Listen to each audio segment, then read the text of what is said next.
Minister, I wish to ask you to provide details on the level of consultation that took place to inform the stakeholder forum of the pilot basic income for the arts. I know that, Minister, you may be aware that advocacy groups such as the Music and Entertainment Association of Ireland have expressed concerns around the pilot scheme, specifically that it will see professional musicians competing with new and emerging artists and subsidised gigs when the sector reopens. And I'd just like you to make a statement on the matter and address those issues, please. Minister. As Minister with responsibility for arts and culture, I am conscious of the value that this sector brings to all Irish citizens and how art is an inherent part of Ireland's cultural identity.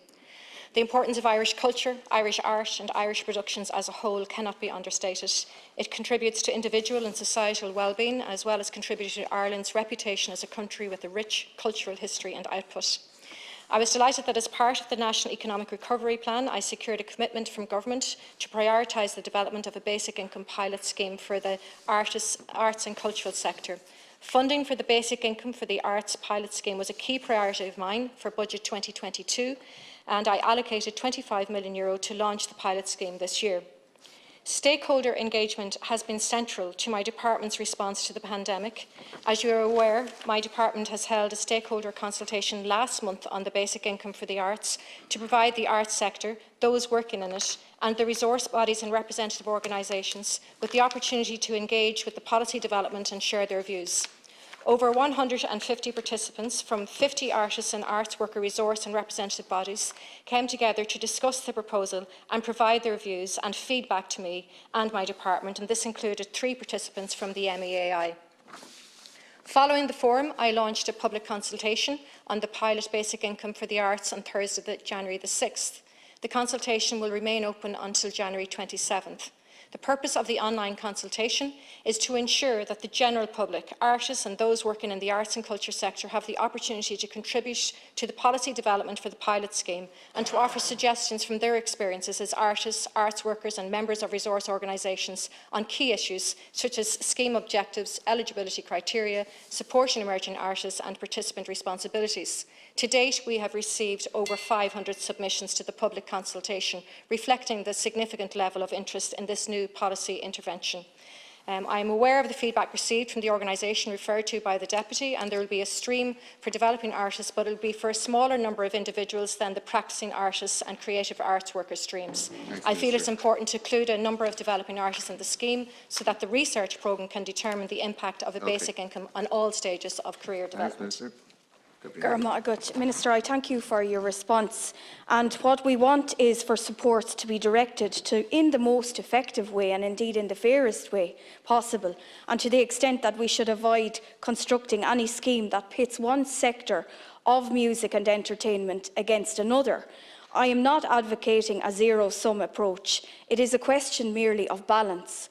Indeed, the MEAI have clearly stated that the move from a universal support scheme to a basic income from artists, BIA, is a positive step and creates the possibility for a more bespoke scheme to be tailored for professionals who rely on their profession as their only means or major share of income.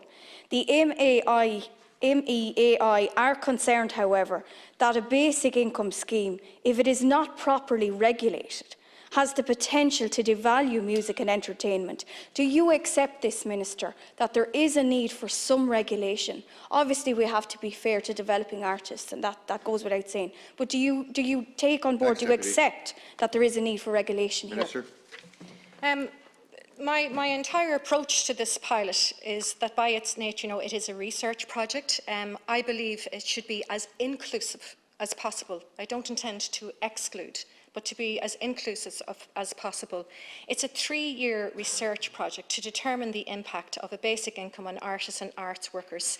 And as part of that research, we will need to determine what impact would a basic income have on the entire life cycle of an artist, from the point when they begin their careers to the point they retire. And on that basis, I believe it's critical that we include emerging artists. I do not wish to exclude emerging artists. It's critical they're included so that we know those at the start of the journey. up until they become a practicing artist, how this will impact them. But just in relation to supports, earlier this morning, for the group that you, the MAAI, I'm glad to say I've announced a new music and entertainment business assistance scheme, and it's part of a suite of measures, and the grant will be paid for 6 months from January until June. I think it's a simpler, easier to access scheme. Okay. It's for the self-employed performers, sole traders and business in the music industry. Good, Minister. And I want to begin by thanking you again for your response. But I do want to reiterate that I don't intend advocating for exclusion of any artist, let they be professional or developing. But what I'm merely seeking here is regulation to ensure that there is balance and fairness. That's all I'm advocating for. Everything needs to be done fairly. And look, I want to reiterate again that for the MAAI, the basic income proposal is one of the most forward-thinking schemes to be developed for this sector in the history of the state, and that goes without saying. The criticisms that the MAAI have put forward are not meant to rubbish the scheme, but to realistically acknowledge and address any obstacles which may impede or obstruct its success, because we all want the scheme to be successful, but sometimes that involves tweaking and putting other little measures in place and forward thinking. Minister, conclude. Thank you, Deputy. And the opinions of the MAAI are included in those, as I said, over 500 submissions, and will be considered by the Department. And the fairness that you talk about is at the heart of this scheme. And I think it's important to note that the application for the BIA, the Basic Income for Artists, will be a non-competitive process. Therefore, once a person satisfies the eligibility criteria, they'll be included in a randomised selection process. And just to say again, it is a pilot, it is a research project, and we hope to learn from this. And at the stakeholder forum, there was strong support that new and emerging artists should have access to the scheme and be in a position to focus on their practice from the outset of their careers. Thank you, Minister. Now,